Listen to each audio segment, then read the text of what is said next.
अस्सलामुअलैकुम दोस्तों, आज मैं आप हज़रात को वज़ू करने का सही तरीका बतलाऊंगा और प्रैक्टिकल तौर पे बतलाऊंगा, क्योंकि हमारे कुछ ऐसे भाई हैं जिनको बतलाया जाता है, दिया जाता है लेकिन समझ में नहीं आता उनका। तो इंशाअल्लाह ताला आज मैं आपको प्रैक्टिकल वज़ू करके दिखलाऊंगा कि किस तरह हमें वज़ू करना चाहिए। तो आइए, जब आप सबसे पहले जब वज़ू खाना पे आए तो यहाँ पे आप नियत करें कि मैं अल्लाह के दरबार में जाने के लिए वज़ू कर रहा हूँ, पाक दिल से इरादा कर लें। इरादा रहता है तो ये इरादा करना ज़रूरी है, कर लीजिए। उसके बाद जो है सबसे पहले आप वज़ू करने के लिए जब आते हैं बिस्मिल्लाहिर्रहमानिर्रहीम पढ़ना है और ये हाथ दायां हाथ पहले गट्टों तक, ये गट्टा ऐसे बोलते हैं, दिख रहा है इसे गट्टा बोलते हैं। ये गट्टा तक आपको धोना है, 3 मरतबा इसको धोइए, 3 मरतबा इसको धोना, इसी तरह करके ये तो हो गया गट्टा धो लिए। उसके बाद आएगा मुंह का मसला। तो मुंह के लिए जो है इसको सबसे पहले मिसवाक, आपको मिसवाक रखना चाहिए, क्योंकि मिसवाक के बारे में इतनी फजीलत है कि अल्लाह के रसूल को डर था कि कहीं फर्ज ना कर दिया जाए। सबसे बड़ा फायदा मैं बतला दूं ताकि आप देख लीजिएगा, और भी बहुत से फायदे हैं। इसका सबसे बड़ा फायदा है कि जो इंसान मिसवाक करता है पढ़ते वक्त उसको कलमा नसीब होता है। मिसवाक किस तरह करना है देखिए, पहले आपने कुल्ली किया एक मरतबा और उसको एक मरतबा ऐसे कर लीजिएगा भींगा का, एक मरतबा फिर दूसरी मरतबा, फिर तीसरी मरतबा, 3 मरतबा करके इसको हर नमाज पढ़ना है, जब भी 3 मरतबा करना है इस तरह रख देना। अगर किसी के पास मिसवाक नहीं हो तो उसे क्या करना चाहिए, उसे जो है ऐसा करना चाहिए, कुल्ली जब वो करे तो ये उंगली से अच्छे से खिलाल कर ले, ताकि मुंह में कुछ अगर गंदगी है या गोश्त वगैरह फंसा हुआ है तो वो उसके मुंह से निकल जाए। मुंह की सफाई असल इससे मकसूद है। या अगर रोजे के हालत में रोजा नहीं आपको गड़गड़ा भी कर लीजिए ताकि और अच्छे से साफ हो जाए। 3 मरतबा ये करना है। उसके बाद आता है नाक। नाक आपको किस तरह साफ करना है, सबसे पहले एक मरतबा इधर दीजिए, अगर नाक में गंदगी है तो ऐसे ये उंगली से इस तरह करके ऐसे करके फिर साफ कर लीजिए। 3 मरतबा कर लेना आपको। ये हो गया। नाक को आप इस तरह साफ कीजिएगा, ये उंगली बायां हाथ यूज कीजिएगा, दायां हाथ से पानी दीजिए, बायां हाथ से साफ कीजिए नाक के अंदर अगर डालना है तो। अब उसके बाद चेहरे का आएगा।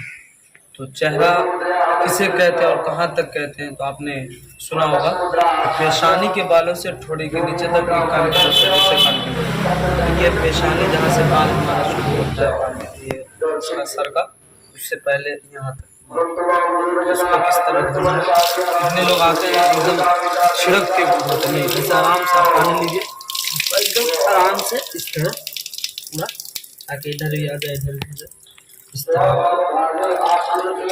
तरह 2 मरतबा, फिर तीसरी मरतबा, ये आपका पूरा हो जाए। और अगर दाढ़ी है तो दाढ़ी में खिलाल किया जाता है, इस तरह आप पानी लेकर इस तरह ऐसे कर सकते।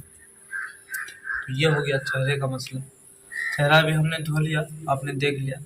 तो कोशिश करिए पूरा यहाँ तक कहीं भी भीगा ना रहे, पूरा हाथ फिर जाए, और दाढ़ी हो तो उसमें पानी थोड़ा सा डाल के खिलाल कर सकते हैं। चेहरा धोने के बाद आपको हाथ धोना 3 मरतबा, हर चीज़ करना चाहिए, सुन्नत है। हाथ जो धोने का तरीका है आप ये लीजिए और एक ऊपर से ऐसे डालिए, ऊपर से।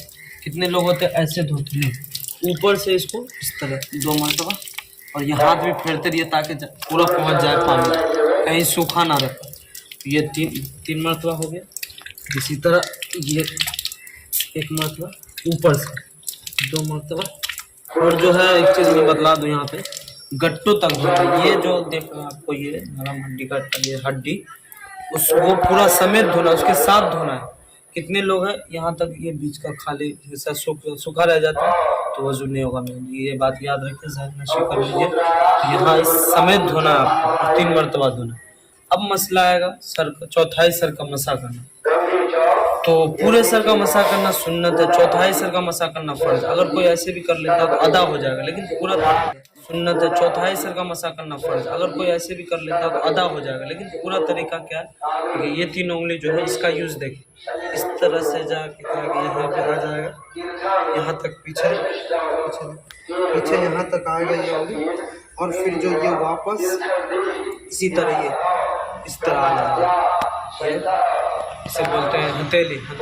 ऐसे जाएगा और इस तरह ये फिर वो वापस आ जाएगा। अब ये 2 उंगली बचेगा, इन 2 उंगलियों का काम है ये कान में इसको शहादत उंगली दोनों को डालिए, ऊपर से शुरू कीजिए इधर तक, फिर ये दोनों बच जाएगा तो इसको आप इस तरह। अब ये पीछे का हथेली बच गया, उसको इस तरह एक, ये आपका हो गया सर का मसा। उम्मीद है कि आप समझ रहे होंगे। उसके बाद जो है बच गया है पैर। तो पैर में जो है आपको धोना है गट्टो समेत धोना, इसको बोलते हैं गट्टो, ये टखनों समेत, गलती होगा गट्टा ऐसे बोलते हैं, ये ऐसे टखना बोलते हैं। तो टखनों समेत धोना आपको यहाँ से इस तरह, और खिलाल कीजिए ये इस तरह, ये उंगली जो दिख रहा है आपको हाँ का, इसके अंदर उंगली को अच्छी तरह फेरिए, इस तरह करते हुए, इस तरह 1 मरतबा, इस तरह 2 मरतबा, ये मैं बतला रहा हूँ आपको, इस तरह 3 मरतबा। फिर इसी तरह जब इसमें आए तो इसमें भी आप ये उंगली का फिलहाल करते हुए गट्टों समेत पूरा पैर को धोना है आपको इस चीज़ का, और ये भी शामिल हो जाना चाहिए वजू में। नहीं तो अगर आप इसको सूखा छोड़ देते हैं, सूखा अगर रह जाता है तो वजू नहीं। तो ये हो गया मुकम्मल वजू का प्रैक्टिकल, मैंने आपको बतला दिया। और जो है जब वजू मुकम्मल हो जाए तो उसके बाद दुआ पढ़ना चाहिए, अल्लाहुम्मा जअलनी मिनत तव्वाबीन वजअलनी मिनल मुततहिरीन, अशहदु अल्ला इलाहा इल्लल्लाह व अशहदु अन्ना मुहम्मदन अब्दुहु व रसूलुहु। ये कलमा पढ़िए, पढ़ने का एहतमाम कीजिए, और ज़्यादा से ज़्यादा इस वीडियो को शेयर कीजिए, अपने दोस्तों तक पहुँचाइए। और अगर कोई चीज़ आपको समझ में नहीं आए तो कमेंट करके मुझसे पूछ सकते हैं आप। दुआ में याद रखिए। वस्सलामु अलैकुम व रहमतुल्लाह।